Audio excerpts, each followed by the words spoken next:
देते हैं प्रकाशिक समावयवता ऐसे कार्बनिक यौगिक देते हैं जिनमें क्या होता है, 4 अलग अलग समूह जुड़े होते हैं कार्बन से, है ना।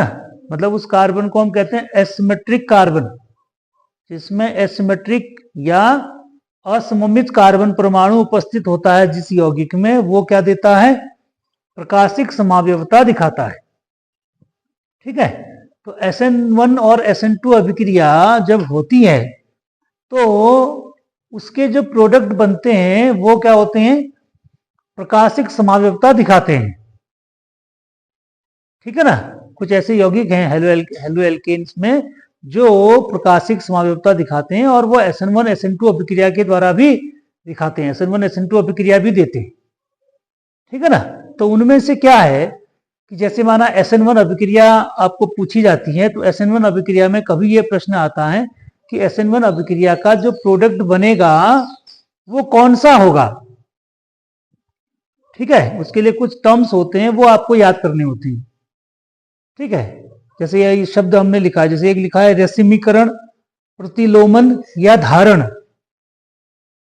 है ना, ये 3 शब्द लिखे हुए, तो ये आपको थोड़े समझने हैं। ये कैसे समझना है, जैसे माना ये रिएक्शन है, ठीक है, ये प्रतिस्थापन अभिक्रिया हो रही है, ये हमारा क्या है, ये हेलो एल्केन है, ये कोई प्रतिस्थापन अभिक्रिया दे रहा है। तो प्रतिस्थापन अभिक्रिया के बाद जो नया प्रोडक्ट बनेगा वो क्या स्टीरियो केमिकली वो कैसा होगा संरचना में। ठीक है, पहले तो ये है कि ये प्रकाशिक समावयवता दिखाएगा, क्योंकि हम देख रहे हैं कि यहां पर कार्बन है तो इसमें एक ग्रुप अलग लगा है, ये अलग लगा है, ये अलग लगा है और ये अलग है।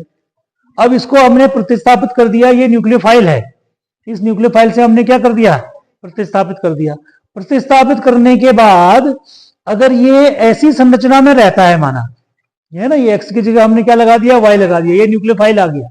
ठीक है, अगर ये इसी संरचना में रहेगा तो इस संरचना को हम क्या कहेंगे, धारण कहेंगे। ठीक है, इसको क्या कहेंगे हम, धारण कहेंगे। अब यदि माना ये वही न्यूक्लियोफाइल है, ये रिएक्शन करेगा और इसकी संरचना बदल गई, ये ऐसी संरचना हो गई, ठीक है ना, तो इस संरचना को हम कहते हैं प्रतिलोमन। ठीक है, ये प्रतिलोमन संरचना हो जाएगी, है ना। मतलब इसको अगर आप स्टीरियोकेमिकली देखेंगे तो हमने इसमें यह कहा था कि जो कार्बनिक यौगिक प्रकाशिक समावयवता जो कार्बनिक यौगिक दिखाते हैं वो क्या करते हैं, अगर उनको ऐसे कार्बनिक यौगिक में हम क्या करते हैं, जो कौन सी लाइट थी वो, पोलराइज्ड लाइट, ठीक है ना, उससे यदि हम गुजारते हैं, पोलराइज्ड लाइट को डालते हैं उसमें, तो वो क्या करता है, उसको बाएं हाथ को या दाहिने हाथ को घुमा देता है। ठीक है ना, तो ये वही है, ये क्या करेगा, या तो ये इसको अगर हम देखेंगे तो ये प्लस होगा, जो हमारा दाहिने हाथ को घुमाता है उसको हम क्या लिखते हैं, प्लस लिखते हैं, जो बाएं हाथ को घुमाता है उसको माइनस लिखते हैं। तो ये दोनों है, ये तो ये अगर ये प्लस वाला होगा तो ये माइनस वाला होगा, अगर प्लस रखेगा तो उसको हम धारण कहेंगे, माइनस वाला रखेगा तो प्रतिलोमन कहेंगे। कहने का मतलब हुआ कि ये दोनों कोई ना कोई चीज दिखा रही है। ठीक है ना, अगर माना ऐसा कोई प्रोडक्ट बनता है ये जो आधा आधा दिखाता है, यानी 50% क्या करेगा, प्लस की ओर ले जाएगा, 50% माइनस की ओर लिखाएगा, तो ऐसा वाला जो यौगिक बनेगा उसको हम क्या कहेंगे, रेसिमीकरण कहेंगे। ठीक है, ऐसे वाले को हम क्या कहेंगे, रेसिमीकरण के।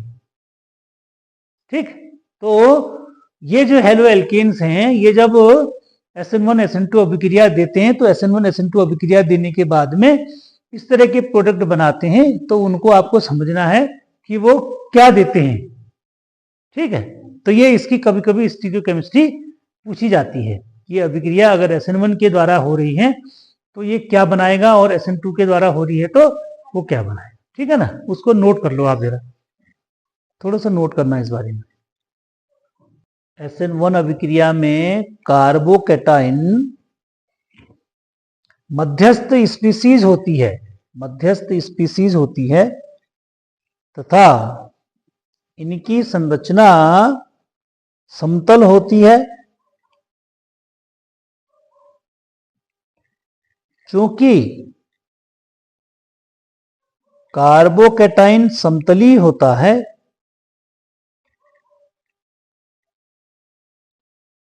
अतः आक्रमणकारी न्यूक्लियोफाइल आक्रमणकारी न्यूक्लियोफाइल उस पर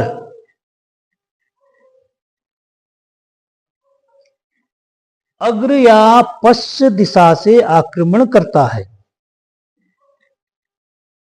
अग्र या पश्चिम दिशा से आक्रमण करता है।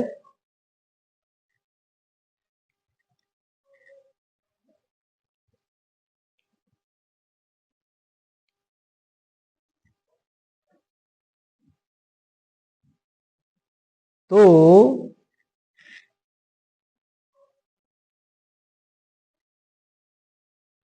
उत्पाद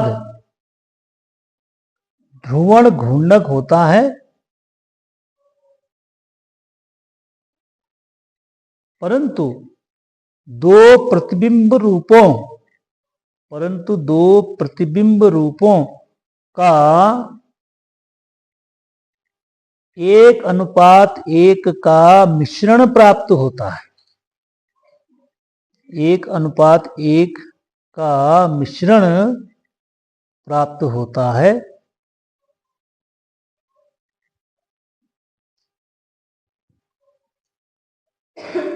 अतः उत्पाद को रेसिमिक मिश्रण कहते हैं।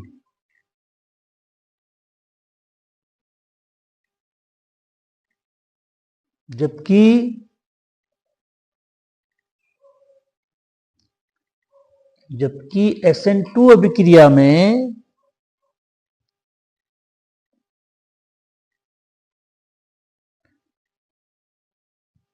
आक्रमणकारी न्यूक्लियोफाइल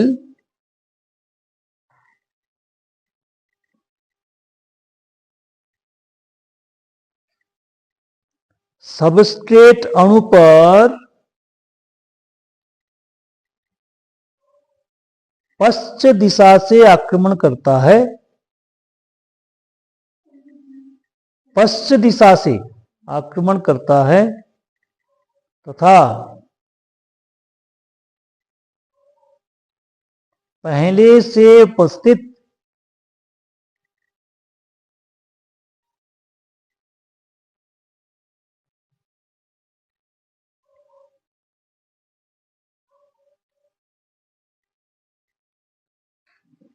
न्यूक्लियोफाइल अग्र दिशा में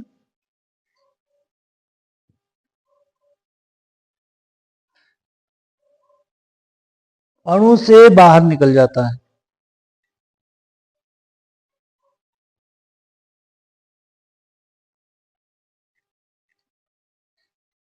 अतः SN2 अभिक्रिया के पश्चात सदैव अभिविन्यास का प्रतिलोमन हो जाता है।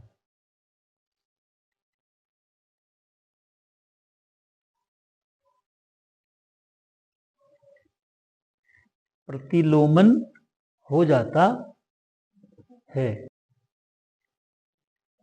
इस यौगिक को हम प्रकाशिक समावयवी कैसे कहेंगे? ये कार्बन है ना, कार्बन से 4 अलग अलग समूह लगे हैं। ये CH3 लगा है, ये Br लगा है, ये C2H5 लगा है, ये H लगा, इसलिए ये क्या हो गया? प्रकाशिक समावयवी। ठीक है, अब इसकी हमको प्रकाशिक समावयवता ज्ञात करनी है, तो हम क्या करते हैं कि ऐसे कार्बनिक यौगिक को हम क्या करते हैं? प्लेन पोलराइज लाइट से गुजारते हैं। इसका हम क्या बनाएंगे? एक सॉल्यूशन बनाएंगे, एक टेस्ट ट्यूब के अंदर डाल देंगे, ठीक है ना, और उसको रख देंगे। फिर उसमें हम क्या करेंगे? Plane polarise light. Plane polarise light क्या होती है? जो हमने बताया था उस दिन की प्रिज्म से गुजारने के बाद जो लाइट मिलती है हमको, ठीक है ना, उस लाइट को इसके अंदर में डालेंगे। तो ये कंपाउंड क्या करेगा? उस लाइट की दिशा को घुमा देगा। कहां को? या तो लेफ्ट घुमाएगा या राइट घुमाएगा, ठीक है ना। जब लेफ्ट या राइट घुमाएगा तो इसका मतलब ये क्या हो गया? ये ऑप्टिकली एक्टिव कंपाउंड हो गया, ठीक है। अब यही कंपाउंड क्या कर रहा है हमारा? ये SN1 या SN2 अभिक्रिया दे रहा है हमारा।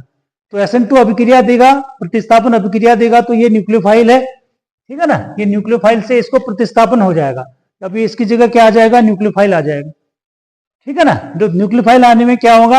अगर ये न्यूक्लियोफिलिक अभिक्रिया SN1 से होगी, SN1 ठीक है ना। SN1 कितने प्रकार से होती है?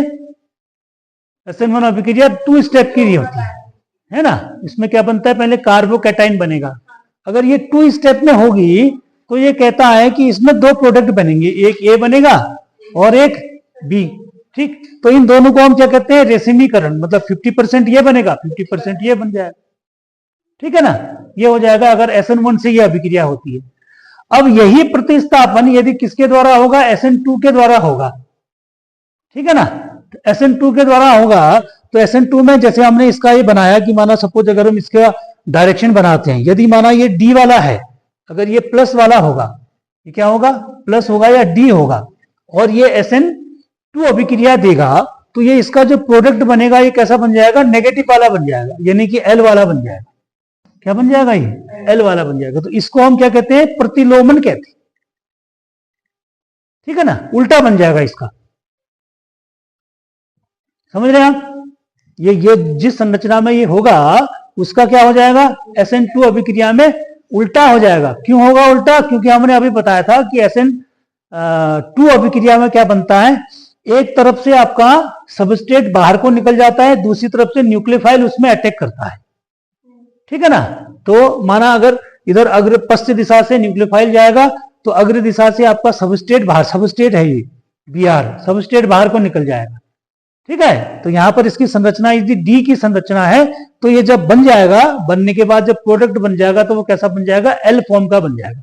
कहने का मतलब ये हुआ कि अगर ये SN2 अभिक्रिया देगा, SN2 अभिक्रिया देने में ये पहले यदि उस प्लेन पोलराइज्ड लाइट को दाहिनी ओर घुमा रहा है और SN2 अभिक्रिया हो जाएगी, जब OH इसमें लग जाएगा तो ये यही यौगिक उस लाइट को किस ओर घुमा देगा? बाईं ओर घुमा देगा। ठीक है ना, तो बाईं ओर के को घुमाने को हम क्या कहते हैं? प्रतिलोमन कहते हैं। ठीक है, तो ये इसकी स्टीरियोकेमिस्ट्री है SN2 और SN1 अभिक्रियाओं की। ये पूछा जाता है। तो SN1 अभिक्रिया में तो हम क्या कह देंगे कि उसका जो प्रोडक्ट बनेगा वो कैसा होगा? रेसिमीकरण वाले प्रोडक्ट बनेंगे, और SN2 अभिक्रिया में प्रतिलोमन हो जाएगा। प्रोडक्ट का क्या हो जाएगा? प्रतिलोमन, यानी रिएक्शन के बाद आपको प्रतिलोमन वाला मिलेगा। ठीक है।